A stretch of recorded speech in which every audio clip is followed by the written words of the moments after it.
tell me about your journey. When did this all begin? How you got decided to go to Australia, and then how did you get in touch with Academically? Actually, I decided to give in I think May.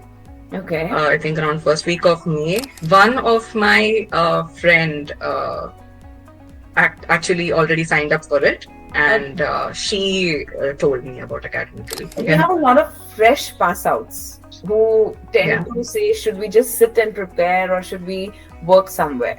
People who have just passed out, I think they can work and do it. I don't think that you should be, just studying.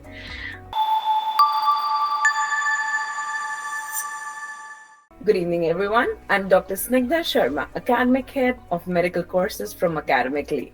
And today with us, we have Dr. Priyanka, who's got her result today, and she's cleared AMC 1 with flying colors. So congratulations to you, Dr. Priyanka. And how does it feel? Thank you so much, Snake. Yeah, it feels good, obviously. Feels good to have done it. And I was a little anxious since yesterday and took a while to sink in. But yeah, I'm happy. And Done and dusted. how are your friends and family reacting to it? Yeah, they're very happy. They are like, yeah, we knew you will do it and stuff. And they were telling me from before that, yeah, it will be positive. But yeah, every time like we do something, we do have that element of doubt, right? That whether this will happen or not. And it's a tough exam. So I just wanted to be, sure before proceeding for anything else. But yeah, they were like, no, we knew you will do it and all that. So they were happy for me. That's good. So tell me about your journey. When did this all begin? How you got decided to go to Australia, and then how did you get in touch with Academically? Actually, I decided to give in I think May. Okay. I think around first week of May. Actually, I'm a gynecologist and I've been practicing since 10 years.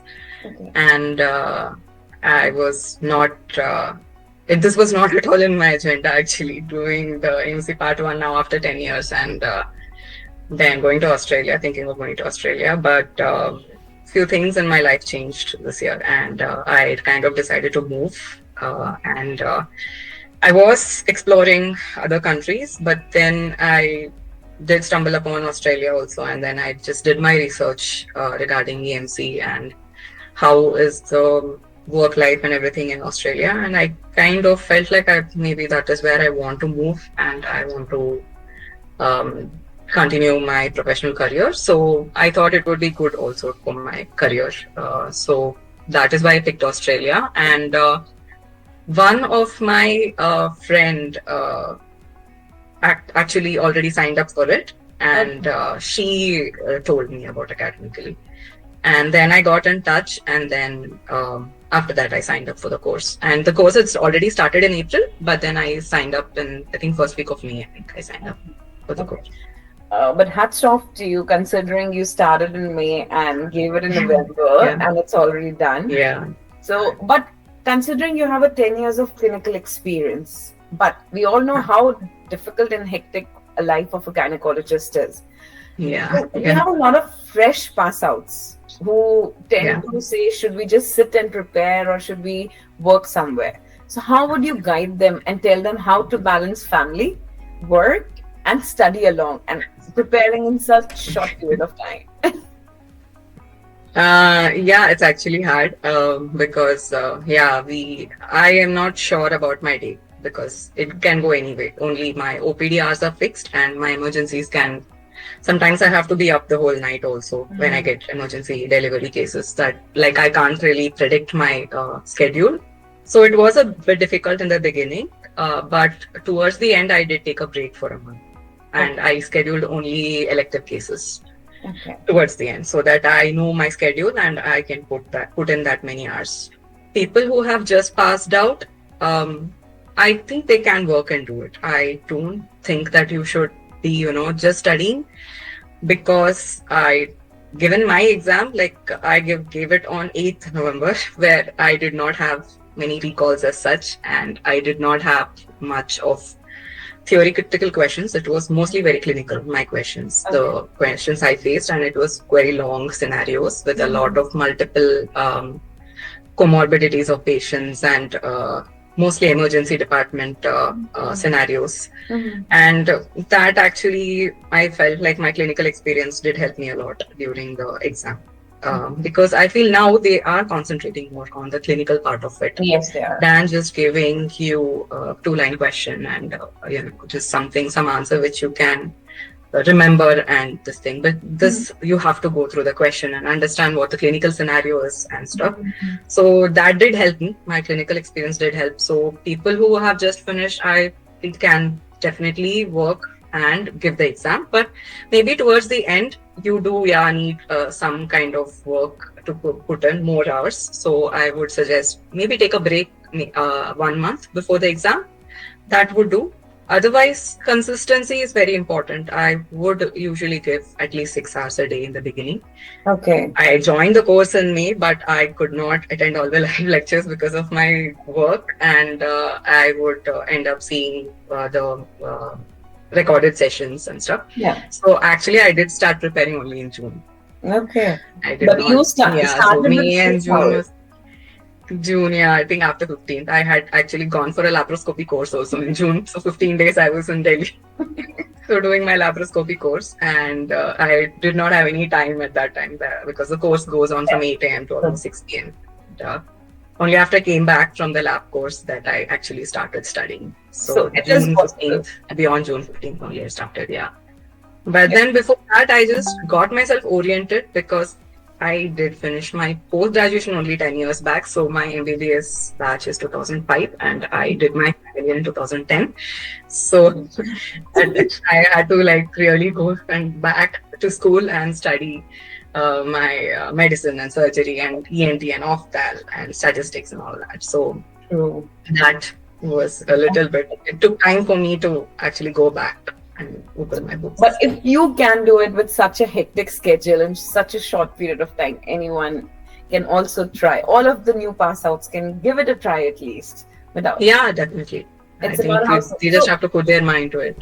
So how do you think the recorded lectures helped you, and were you able to attempt the MCQs after every subject was finished, or did you do them in the end? How did you plan your revisions?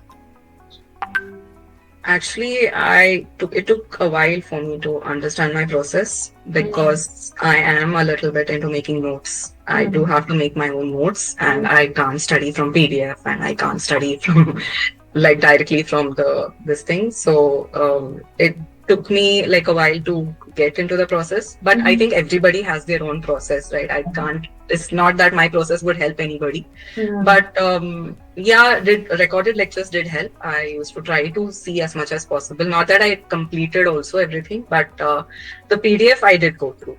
So what I did was, personally, I took all the main medicine, surgery, all those things. I did actually go through the lectures, and then I did see if I have to, after notes, if I had to go back to the guidelines. So I did check the guidelines, and after that I did not mocks. No, I did not do for every subject, just a few. And but I went from studying the guideline and the notes, academically notes, and then after that, making my own notes and then going through it, and then mock for after that mock, and also the blue book for the main things, because I felt AMC doesn't give out any answer keys, obviously, but it is usually that the blue book does have explanations in which you can understand what they are asking.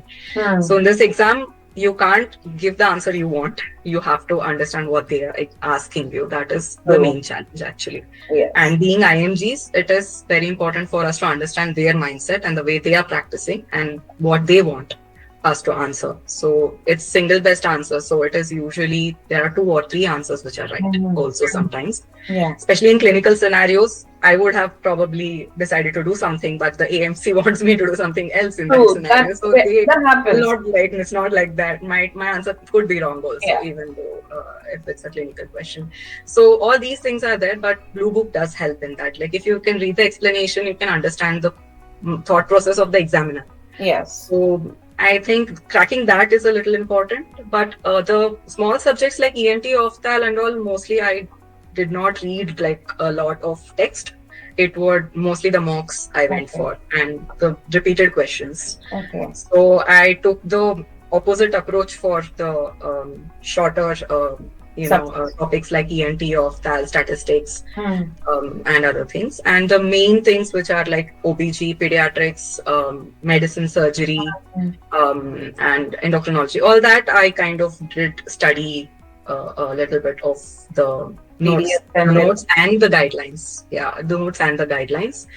But the academically notes are really well made. Actually, it's very good and very reliable, I would say, because many other academies I did see during my like in the Telegram group, and I had a study partner also. So she was from another academy, and she Okay. used to also share. I used to also share. So that Hmm. also helped me a lot. Then I Okay. used to teach her also. So it kind of helped me a lot. So Having a the study notes is partner very is a good. good idea. It is. And having a good study partner, especially who are on the same page And and good who are as academically. hardworking as you, yeah. So it is important. That did help me a lot too. But the notes were pretty good. I went for the notes most of the time. I would make my own flow chart and stuff, and yeah, but the recorded lessons for the main things, yeah, I did watch most of it. Okay. So, do you have any advice for people who maybe couldn't clear in the first attempt or who are planning to sit in February and March sessions?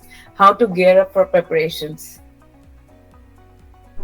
Preparation, yeah, it is the same like this process. I think just first of all, go for like I would suggest them to make a list of the topics first, then the hot topics in the same thing, then try to look for what kind of sources they want to read from. So I would really suggest guidelines, because one more thing in Australia is that there are a lot of guidelines.